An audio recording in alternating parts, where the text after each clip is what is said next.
दोस्तों 70s और 80s में बॉलीवुड में ऐसे कई सुपरस्टार हुए जिनकी उस समय एक झलक पाने के लिए या इनका ऑटोग्राफ लेने के लिए लोग बिल्कुल दीवाने से थे। उस समय लोगों के बीच में इनका क्रेज बहुत ज्यादा था और जब भी इनकी फिल्में रिलीज होती थीं तो कई महीनों तक सिनेमा घरों में हाउसफुल चलती रहती थीं। चाहे राजकुमार साहब हों, दिलीप कुमार हों, मनोज कुमार हों या फिर देवानंद साहब हों। लेकिन क्या आपने कभी इस बारे में गौर किया है कि ये सारे एक्टर अपने समय में बहुत ज्यादा पॉपुलर थे, लेकिन आगे चलकर जैसे जैसे इनकी उम्र होती गई और ये फिल्मों से गायब होते चले गए और धीरे धीरे इनका परिवार भी पूरी तरह से फिल्मों से बिल्कुल गायब ही हो गया।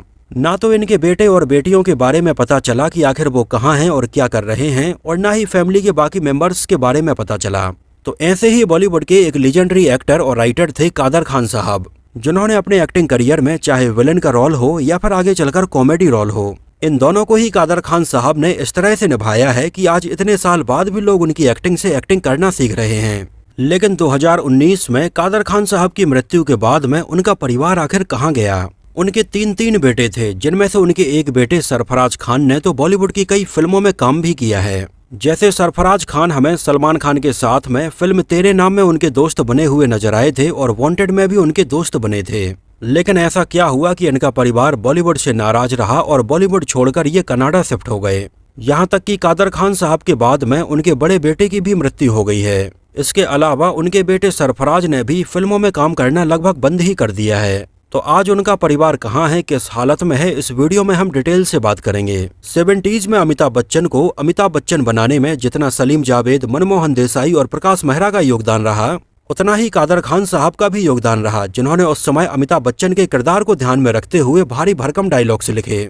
और कादर खान साहब के द्वारा लिखे गए डायलॉग्स आज भी लोग याद करते हैं। और वाकई में अगर अमिताभ बच्चन की फिल्मों में कादर खान साहब के द्वारा लिखे गए ये दमदार डायलॉग्स नहीं होते तो ये फिल्में शायद उतना इम्पैक्ट नहीं डाल पाती। और अमिताभ बच्चन के बाद में आगे चलकर कादर खान साहब की गोविंदा के साथ में जो कॉमेडी फिल्मों में जोड़ी बनी वो भी वाकई में काबिले तारीफ रही। मतलब 90s में गोविंदा की जितनी भी पॉपुलर कॉमेडी फिल्में थीं उनमें हमें कहीं ना कहीं कादर खान साहब जरूर नजर आते थे। और फिल्म में इन दोनों की ही जुगलबंदी फिल्म को हमेशा हमेशा के लिए यादगार बना देती थी। वैसे तो कादर खान साहब की सब बहुत ज्यादा इज्जत करते आए हैं, लेकिन उनका आखिरी वक्त बहुत बेकार गुजरा।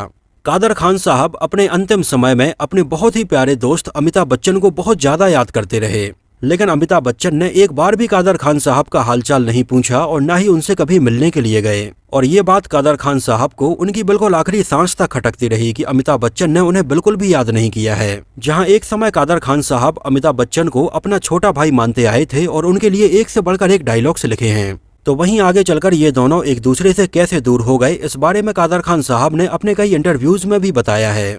कादर खान साहब ने बताया कि वो हमेशा ही अमिताभ बच्चन को अपना छोटा भाई मानते आए थे और वो अमिताभ बच्चन को अमिताभ बच्चन नहीं बल्कि प्यार से अमित बुलाते थे। लेकिन आगे चलकर जब अमिताभ बच्चन की फिल्में ब्लॉकबस्टर होने लगीं, कई सालों तक सिनेमा घरों में लगातार चलने लगीं, तो इन फिल्मों की वजह से अमिताभ बच्चन का कद भी बहुत ज्यादा बढ़ गया और फिल्म इंडस्ट्री में लोग उन्हें बहुत ज्यादा मानने लगे। लेकिन कादर खान साहब को इस बात पर यकीन था कि अमिताभ बच्चन का कद कितना भी बड़ा हो जाए वो हमेशा उनके छोटे भाई की तरह ही रहेंगे। इस बारे में कादर खान साहब ने खुद एक इंसिडेंट शेयर करते हुए बताया कि चेन्नई में एक फिल्म की शूटिंग चल रही थी, जहां पर एक होटल में कादर खान और अमिताभ बच्चन ये दोनों ही रुके हुए थे। अगले दिन फिल्म का सीन शूट किया जाना था, तो उस समय कादर खान साहब को लगा कि इस सीन के पहले उन्हें अमिताभ बच्चन से कुछ बात करनी है और वो सीधे अमिताभ बच्चन से मिलने उनके कमरे में जाने लगे। तो वहां पर उन्हें रोका गया और उनसे पूछा गया कि आपको किससे मिलना है। तो वहां पर कादर खान साहब ने कहा कि मुझे अमित से मिलना है। लेकिन उस समय कादर खान साहब को अमिताभ बच्चन से मिलने नहीं दिया गया और वहां पर कहा गया कि सर जी अभी कुछ काम कर रहे हैं, वो अभी नहीं मिल सकते हैं। और अगली बार जब वो अमिताभ बच्चन से मिलने के लिए आए तो उन्हें भी सर जी ही बोलना होगा। मैंने कहा यार वो तो अमित है, सर जी कब से हो गया?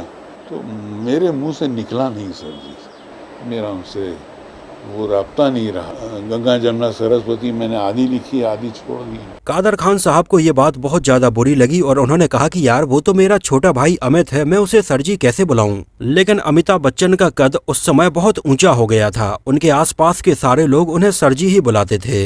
लेकिन कादर खान को ये बात रास नहीं आई कि अमिताभ बच्चन उनसे छोटे हैं और प्यार से वो अभी तक उन्हें अमित बुलाते आए हैं, तो उनसे तो अमिताभ बच्चन को आगे चलकर सर जी कह के नहीं बुलाया जाएगा। और धीरे धीरे जैसे समय बीता अमिताभ बच्चन ने कादर खान साहब से दूरी बनानी शुरू कर दी। आगे चलकर वो पॉलिटिक्स में भी आ गए, बोफोर्स घोटाले के भी आरोप उनके ऊपर लगे और ऐसी बहुत सारी चीजें हुई। कादर खान साहब ने अपने पूरे फिल्मी करियर में लगभग 300 से भी ज्यादा फिल्मों में एक्टिंग की और 200 से भी ज्यादा फिल्मों के लिए डायलॉग्स लिखे। चाहे शक्ति कपूर हो, असरानी हो, गोविंदा हो या फिर जॉनी लीवर हो, ये सारे लोग कादर खान साहब को अपना गुरु मानते आए हैं। कादर खान साहब ऐसे एक्टर रहे जिन्होंने अपने साथ में काम करने वाले एक्टर्स की एक्टिंग को तो निखारा ही, इसके साथ ही उन्होंने जिंदगी से जुड़ी ऐसी बहुत सारी चीजें उन्हें सिखाई जो एक गुरु ही सिखा सकता है। 70 के दशक में कादर खान साहब बतौर राइटर के तौर पर और आगे चलकर 80 और 90 के दशक में बतौर एक्टर के तौर पर बहुत ज्यादा पॉपुलर रहे। यहाँ तक कि पूरे 90 के दशक में वो फिल्मों में बहुत ज्यादा पॉपुलर रहे और अर्ली 2000 की भी बहुत सारी फिल्मों में उन्होंने काम किया। कई अवार्ड फंक्शंस में कादर खान साहब को लाइफ टाइम अचीवमेंट अवार्ड दिया गया, लेकिन धीरे धीरे जैसे उनकी उम्र बढ़ने लगी तो उनकी तबीयत काफी खराब रहने लगी। कादर खान की अजरा खान से शादी हुई जिनसे उनको 3 बेटे हुए, जिनमें से उनके सबसे बड़े बेटे का नाम था अब्दुल कुद्दास खान, दूसरे बेटे का नाम था सरफराज खान और तीसरे बेटे का नाम था शहनवाज खान। हालांकि कादर खान साहब के सबसे बड़े बेटे अब्दुल कुद्दस खान को फिल्मों में कोई भी दिलचस्पी नहीं थी। एक्चुअली कादर खान साहब खुद ये नहीं चाहते थे कि उनके बेटे फिल्मों में काम करें। वो ये चाहते थे कि उनके बेटे अपनी पढ़ाई कंप्लीट करें और आगे चलकर कुछ और काम करें। तो उनके बड़े बेटे अब्दुल कुद्दस खान ने अपनी पढ़ाई कंप्लीट की और आगे चलकर वो कनाडा शिफ्ट हो गए, जहां पर उन्होंने शादी की और वहां पर एक एयरपोर्ट में सिक्योरिटी ऑफिसर के तौर पर काम करने लगे थे। लेकिन उनके दूसरे बेटे सरफराज खान को फिल्मों में काफी दिलचस्पी थी और वो एक्टर बनना चाहते थे और सरफराज खान ने एक्टर बनने की ये बात अपने पिता कादर खान को बताई। तो उन्होंने कहा कि पहले वो अपनी पढ़ाई कंप्लीट करें और इसके बाद अगर उन्हें एक्टिंग में करियर बनाना है तो वो बना सकते हैं। लेकिन कादर खान साहब ने कहा कि वो उनके लिए सिफारिश नहीं करेंगे, सरफराज खान को अपना नाम खुद ही बनाना होगा। और बस सरफराज खान का बिल्कुल एक नॉर्मल एक्टर के जैसा स्ट्रगल शुरू हो गया, जहां 1993 में आई फिल्म शतरंज में वो हमें बतौर चाइल्ड एक्टर के तौर पर नजर आए और आगे चलकर क्या यही प्यार है और मैंने दिल तुझको दिया में वो हमें छोटे छोटे सपोर्टिंग रोल्स में नजर आए। हालांकि इस समय तक बहुत सारे लोगों को ये बात पता नहीं थी कि ये कादर खान साहब के बेटे हैं और जैसा डेब्यू सरफराज खान को मिलना चाहिए था वैसा नहीं मिल पाया और स्टार्टिंग से ही फिल्मों में सपोर्टिंग एक्टर के तौर पर उन्होंने काम किया और उनकी इमेज वैसी ही बन गई। आगे चलकर सरफराज खान 2003 में फिल्म तेरे नाम में सलमान खान के दोस्त असलम के तौर पर नजर आए, जिसमें सरफराज खान को लगभग सबने नोटिस किया और उनकी एक्टिंग की काफी तारीफ हुई। लेकिन आगे चलकर भी उन्हें कुछ खास रोल ऑफर नहीं हुए और वो हमें बाजार, वादा जैसी फिल्मों में सपोर्टिंग रोल्स में ही नजर आए। इसके बाद आगे चलकर एक बार फिर से वो हमें 2009 में आई फिल्म वांटेड में सलमान खान के दोस्त असलम के तौर पर ही नजर आए, जिसमें एक बार फिर से सलमान खान के साथ में उनकी फ्रेंडशिप को लोगों ने बहुत ज्यादा पसंद किया। लेकिन इसके बाद भी सरफराज खान को फिर भी कोई खास रोल ऑफर नहीं हुए। आगे चलकर वो हमें मिलेंगे मिलेंगे में, once upon a time in Mumbai दोबारा में और रमैया बस्ता भैया में छोटे छोटे रोल्स में नजर आए। हालांकि 2012 में सरफराज खान ने अपने पिता कादर खान के साथ में मिलकर कल के कलाकार नाम से एक थिएटर कंपनी भी खोली थी, जिसके बैनर तले उस समय वो 90s के कुछ म्यूजिकल शो जैसे अंताक्षरी को दोबारा से बनाने वाले थे। लेकिन आगे चलकर उनकी ये थिएटर कंपनी भी कुछ खास कमाल नहीं दिखा पाई और उनके बेटे सरफराज को भी ज्यादा फिल्में मिलना बंद हो गईं। और 2013 में सरफराज खान हमें आखिरी बार फिल्म रमैया बस्ता भैया में नजर आए। इसके बाद उन्होंने किसी फिल्म में काम नहीं किया। 2012-13 आते आते कादर खान साहब की तबीयत काफी खराब रहने लगी थी। इस वजह से उनके बेटे उनका इलाज करवाने के लिए कनाडा के टोरंटो ले आए, जहां बहुत अच्छे हॉस्पिटल में उनका इलाज चलता रहा, लेकिन उनकी तबीयत ज्यादा ठीक नहीं हो पाई। अपने अंतिम समय में कादर खान साहब को भूलने की भी बहुत ज्यादा प्रॉब्लम होने लगी थी।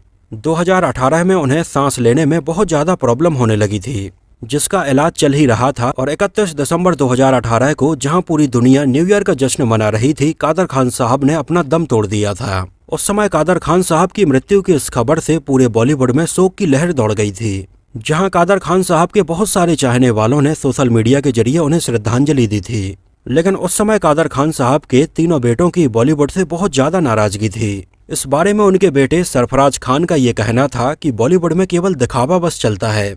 उनके पिता जब अंतिम सांसें गिन रहे थे उस समय तो किसी ने उनको याद नहीं किया और न ही उनकी तबीयत के हाल पूछे, चाहे वो बड़े से बड़े एक्टर अमिताभ बच्चन हो या फिर गोविंदा हो, जिनके करियर को बनाने में उनके पिता का बहुत बड़ा योगदान रहा है। यहाँ तक कि बहुत ज्यादा इमोशनल होकर उन्होंने बताया कि उनके पिता अंतिम सांस तक भी अमिताभ बच्चन को ही याद करते रहे, लेकिन उन्होंने एक बार भी कादर खान साहब का हालचाल तक नहीं पूछा। 2018 में कादर खान साहब की मृत्यु के बाद से ही उनके तीनों बेटे कनाडा में ही रहने लगे थे। आगे चलकर 2021 में कादर खान साहब के सबसे बड़े बेटे अब्दुल कुद्दास खान, जो कनाडा के ही एयरपोर्ट पर सिक्योरिटी ऑफिसर के तौर पर काम करते थे, उनकी भी मृत्यु हो गई। उनके बेटे को किडनी से रिलेटेड प्रॉब्लम थी और कनाडा के ही हॉस्पिटल में कई महीनों तक उनका इलाज चलता रहा, लेकिन फाइनली वो ठीक नहीं हो पाए और 2021 में उनकी भी मृत्यु हो गई। कादर खान साहब का और उनके बेटे का अंतिम संस्कार कनाडा में ही किया गया है। उनके बेटे सरफराज खान ने बताया कि उनके अंतिम दिन बहुत ही मुश्किलों भरे गुजरे, लेकिन किसी ने भी बॉलीवुड से उनकी मदद के लिए हाथ नहीं बढ़ाया। उनके छोटे बेटे शहनवाज खान भी वादा, हमको तुमसे प्यार है, मिलेंगे मिलेंगे और ओके जानू में बतौर असिस्टेंट डायरेक्टर के तौर पर काम कर चुके थे।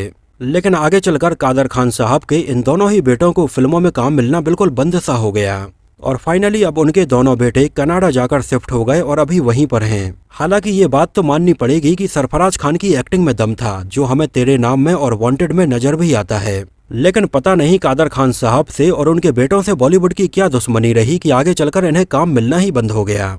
यहाँ तक कि कादर खान, जिन्होंने अपनी पूरी जिंदगी बॉलीवुड के लिए लगा दी, उन्हें तक लोग भूल चुके हैं और इस तरह से कादर खान साहब का बिल्कुल पूरा परिवार फिल्म इंडस्ट्री से गायब हो गया। मुझे तो पर्सनली कादर खान साहब बहुत ज्यादा पसंद रहे। आपका उनके बारे में क्या कहना है और आखिर क्यों बॉलीवुड ने उन्हें बिल्कुल पूरी तरह से अलग कर दिया था? इस बारे में आपकी क्या राय है, क्या विचार है, हमें जरूर बताना। तो इस वीडियो में इतना ही। इसके अलावा हम एक वीडियो और प्लान करेंगे जिसमें कादर खान साहब की पूरी जर्नी और उनका फिल्मों में आने तक का स्ट्रगल भी देखेंगे। तो अगर ये वीडियो आपको पसंद आया हो, मेरी मेहनत आपको पसंद आई हो, तो उसको प्लीज लाइक करके मुझे इस बात का जवाब जरूर दीजिए। तो मिलते हैं किसी नए वीडियो में कुछ और ऐसी ही इंटरेस्टिंग और रोचक बातों के साथ।